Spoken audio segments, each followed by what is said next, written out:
Untuk penghujung tahun 2025 ni, aku rasa benda ni kau patut beli sebelum masuk 2026. 20 head mask saja. Kau nampak? Ada 20 biji bola-bola ni untuk urut badan.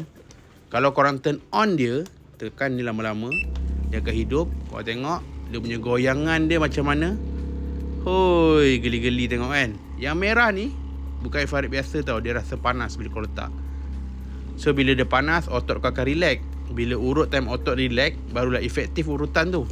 Dia ada macam-macam mood. Kalau kau tekan sini, ada tambah ni kekuatan. Lepas tu boleh tukar mood. Macam-macam jenis mood. Nampak ni mood lain. So senang nak pegang, senang nak handle. Daripada yang jenis macam gun tu, lengoh.